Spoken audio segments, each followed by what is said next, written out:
አገኛት ከሆነ የሆነ ነገር አድርገኝ ነው እኔ አላምንበትም። እንግዲህ ቤተሰብ እንዳገኛት ብሩኬ አምኗል። ልጅቷን እንዳገኛት ማለት ነው። ግን ያደረጉትን ነገር ምንም በአይምሮ ውስጥ ሊመጣለት አልቻለም። ከእዩ ጋር ምንም እንዳላደረገ ነው እስካሁን እያሰበ ያለው። ምክንያቱም ወይ እቺ ልጅ ብሩኬን የሆነ ነገር አድርገዋለች፣ ወይ በመጠጥ አስክራ ነው፣ ወይ ደግሞ ብቻ የራሷን መንገድ ተጠቅማ ነው እንደዚህ አርግዣለሁ ልትል የቻለችው ማለት ነው። እርግዝናው እውነት ከሆነ እንደዛ ነው ሊመስለኝ የሚችለው እንጂ ራሱን እያወቀ ብሩኬ እንደዚህ በሃይሚ ላይ ያደርጋል ብዬ እኔ በራሴ ላምን አልችልም። ይሄ እርግዝና እውነት ከሆነ ግን በሃይሚና በብሩኬ መሃል የሚፈጠረውን ነገር ለማሰብ አይከብዳችሁም መቼም። ምክንያቱም ከሌላ ሴት ልጅ እየመጣ ነው። ቤተሰብ ሃይሚም ብሩኬ ላይ ያላትን እምነት የምታጣ ነው የሚመስለኝ። መጥፎውን አታስብ ልትሉኝ ትችላላችሁ፣ ግን የሚሆነውን ነገር ነው እየነገርኳችሁ ያሉት። እች ልጅ ወጥመዷ ውስጥ አስገብተዋለች። ሲጀመር ብሩኬ ልጅቷን ባያገኛት ጥሩ ነበረ። ልጅቷን ስላገኛት ነው ይሄ ሁሉ አተካራ የተፈጠረው። ቤተሰብ ዛሬ 6 ወር መተህ ነበረ አለችው፣ ቡታጅራ ማለት ነው። የዛኔ ተገናኝተው ነበር ከብሩኬ ጋር። ብሩኬም ከህይወቱ ካስወጣት እችን ልጅ ለህይወቴ አጠቅምም ብሎ ካስወጣት እሷን ማግኘቱ ለምን አስፈለገ ብዬ ልጠይቅ እፈልጋለሁ። ከሷ ጋር ከተገናኘ የሆነ ነገር እንዳሰበች መገመት ነበረበት ወይም መጠርጠር ነበረበት። ምክንያቱም አንድ ሰው እናንተን ድጋሚ ላገኛችሁ ካለ ወይ የሆነ ነገር አቅዶ ነው ወይ ደግሞ ከናንተ ጋር የጀመረው ነገር አለ፣ ያንን ስላልጨረሰ ይሆናል። ብሩኬ ይህንን ነገር አስቀድሞ መረዳት መቻል ነበረበት። ቀላል ሰው አይደለችም ልጅቷ፣ እዩ የምትባለው ልጅ ማለት ነው። ሙሉ ስሟን ባላቀው ያለፈ ታሪኩ ስለሆነች ማለት ነው። እሷ ታውቃላችሁ፣ ሴቶች ሲቀኑ በጣም አደገኞች ናቸው።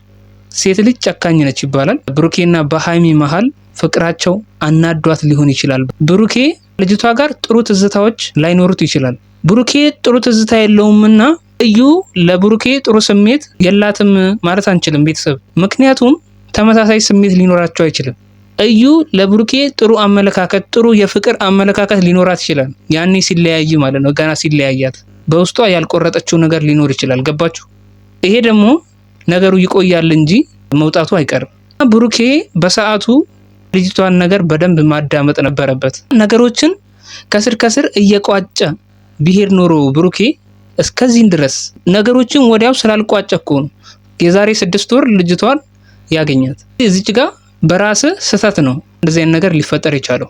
እሷ ልደውልልህ ትችላለች፣ ግን ካንቺ ጋር አልገናኝም የማለቱ ውሳኔ ግን በእጅህ ነበረ ባይነኝ ነኝ። ውድና የተከበራችሁ የጨረቃ ፋሚሊ፣ የሰው ጭንቀት የሚያስጨንቃችሁ፣ የሰው ደስታ የሚያስደስታችሁ ውድ የሀገሬ ልጆች እንዴት ናችሁ? ሁሉ ሰላም? እኔ ጋር ሁሉ ሰላም።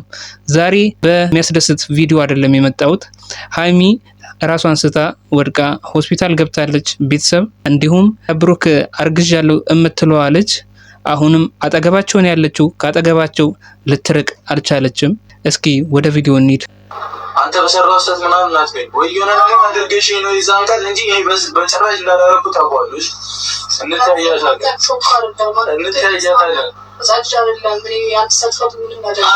እንግዲህ ቤተሰብ ብሩኬም እርግጠኛ አይደለም ከእዩ ነው ምናምን ከሚሏት ልጅ ጋር ከሷ ጋር ከተገናኘ በኋላ የተከናወነውን ነገር በጭራሽ ምንም ላስታውስ አልቻልኩም እያለ ነው። እቺ ልጅ እንዳልኳችሁ ያው በቃ የራሷን ጥበብ ተጠቅማ በራሷ መንገድ ያደረገችው ነገር ሊኖር ይችላል ብዬ አምናለሁ።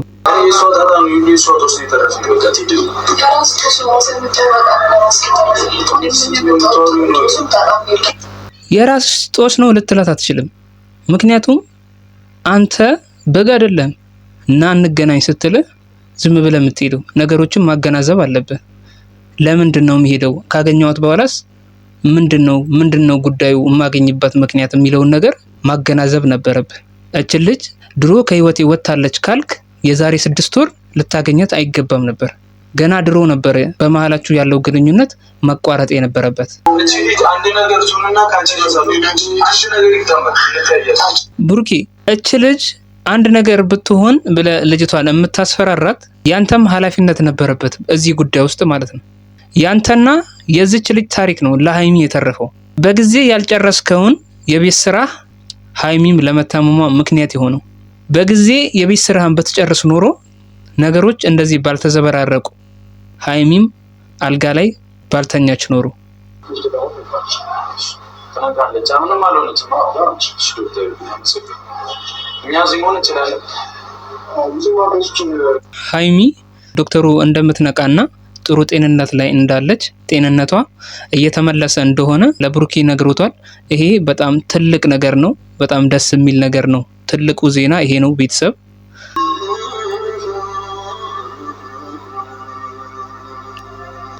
ውድና የተከበራችሁ የጨረቃ ፋሚሊ የዛሬው ቪዲዮ ይሄን ይመስላል። በሌላ ቪዲዮ እንገናኛለን። ቻው